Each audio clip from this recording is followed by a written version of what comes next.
Today we are going on a little day trip. From here, we're gonna go all the way out to there. I think we're gonna stop along the way and try some mezcal. I think it's about an hour trip out there, I'm guessing.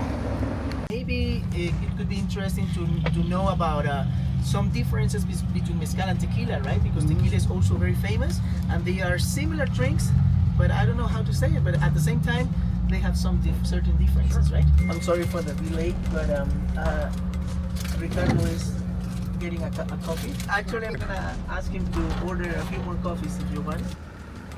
So with all the driving yesterday, there really wasn't a whole lot to get into, and after a few margaritas, chips, and guacamole, I think we were all pretty wiped out, and we knew that today was going to be a big day. The trip out to Hierve el Aqua was about an hour, I suppose. It was a good time to just drink some coffee and watch the world go by.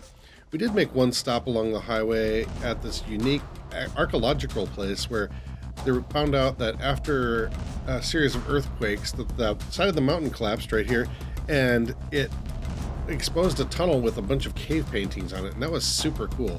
Unfortunately, we couldn't go up to it because we were on the highway, but it was really cool to look at nonetheless.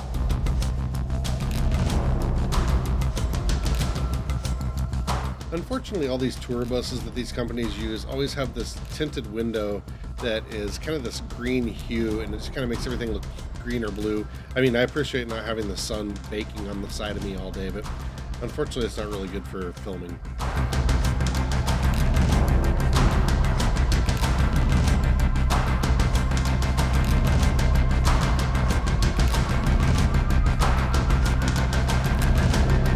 We really didn't make any stops along the way, so we got there pretty quickly, and about an hour later. All right, here we are, Hierve el Aqua, and we are pretty high up in the mountains, so I have a feeling I am going to get very sunburnt. I have a hat, but I don't like wearing a hat that much. It looks like we got here at a good time because there's not a lot of people, so hopefully we can see some cool stuff. It's a little warmer than I thought it was going to be this afternoon. I knew it was going to be warm, but it's been the warmest day so far. Hierve el Aqua is actually not a waterfall. It's kind of referred to as a frozen waterfall, but it's actually calcium carbonate and a bunch of other minerals that basically form like you would form a stalactite, and they just kind of cascade over each other and make it look like a waterfall. There is water that comes up out of the ground that bubbles. So in Spanish, boiling water, the water boils, I believe, is kind of the name Hierve el Aqua. And it's a pretty interesting sight to see. The walk out there is not terribly difficult. It's mostly pretty casual, a lot of elevation, but mostly casual walkways with a lot of loose rock on them.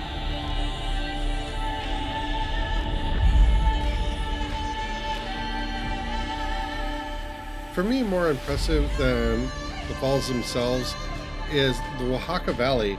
I can just stand here and imagine the thousands and thousands of years that the Zapotec people inhabited these hills before Spanish influence.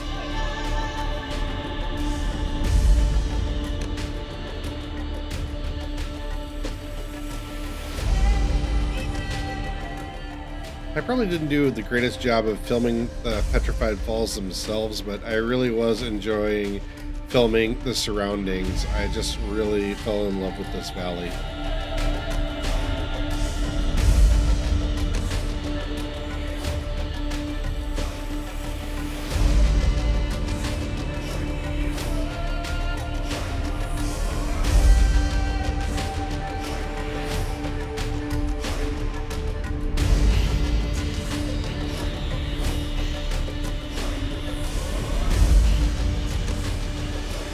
We probably spent about half an hour down there looking around, talking, and just observing things, and then it was time to head back up the hill.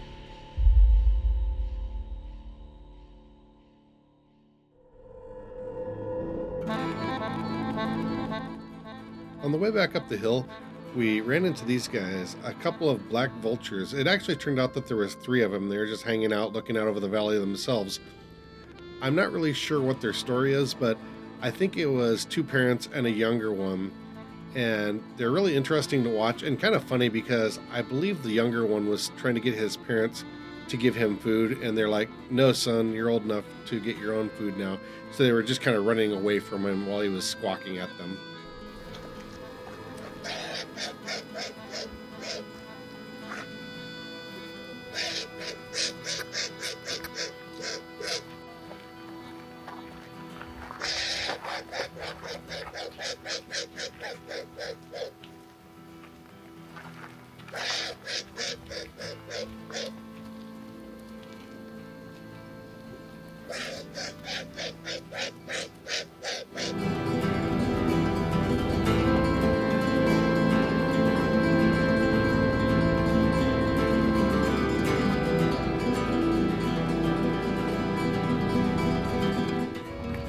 That was pretty cool.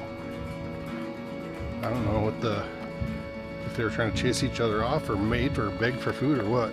It's kind of cool. So I lost my shirt down the trail somewhere, and I'm not going back down to get it because it was a lot of work getting back up here. But I stopped here and we're having a coco loco. These ladies are hooking me up here. Someone's unhappy back here. I'll try this again in a minute.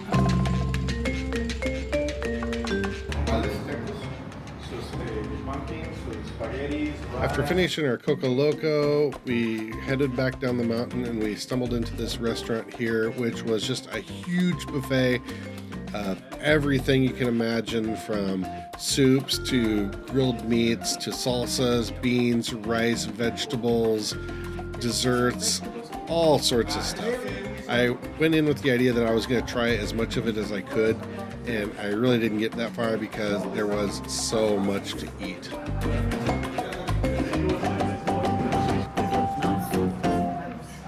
Now, I'm not positive, but I think this whole thing, the buffet, cost probably like $4 or $5 American, and it was worth it.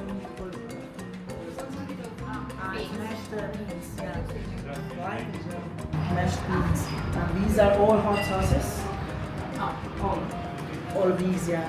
And this is That's hot too. That's we call it pico de gallo. You know, tomato, we onion. put it in the tortilla. Exactly. That's a lot of pico de gallo.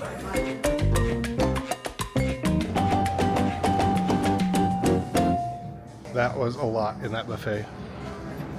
And little negro modelo with it. Oh, we got a little few sprinkles here.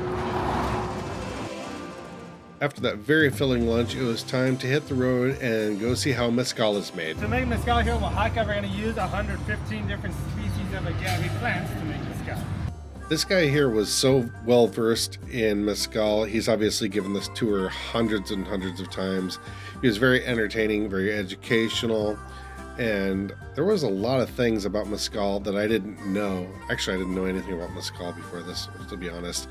But I thought I knew a lot about it, but really, no.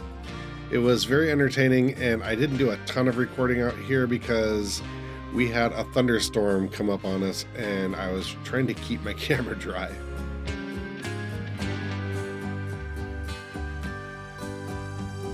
After learning about all the different agaves, he took us to where they roast the agave to get it ready for making mezcal.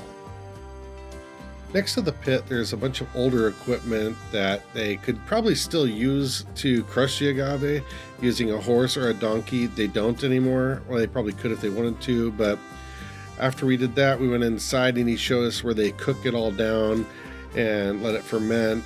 And here you can see all the fibers left from the agave. And in there is the beginning of mezcal. After that, we went in for a tasting, and I think we tasted, let's see, 1, 2, 3, 4, 5 bottles right there, 6 bottles, and then they brought out like 4 more.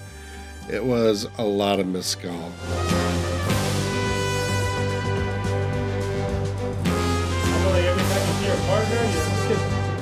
This guy was really entertaining, and he had a lot of toasts for us that are not really family-friendly toasts, but they were pretty funny.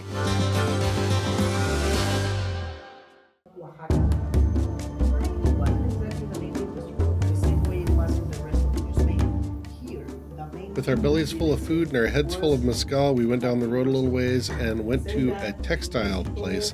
I don't know what you'd call it. It's not really a factory, but this guy is Zapotec, and he has lived here his whole life. Didn't even learn English until later in life. and he was showing us all the different ways they make these different weavings and how you get the different colors based off of different types of plant fibers and some of the pigments they use, anything from plants to bugs to rocks. It was pretty amazing.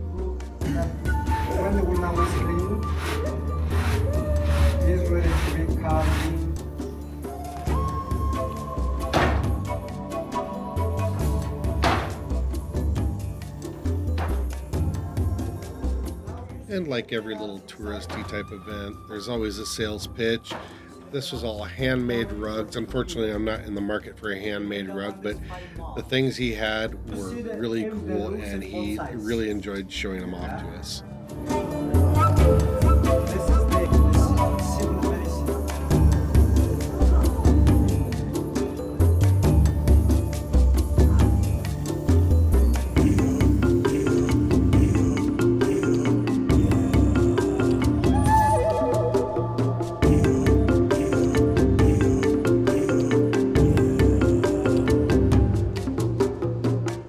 After learning about ancient textiles, we went upstairs where his wife taught us how to make corn tortillas fresh over an open fire.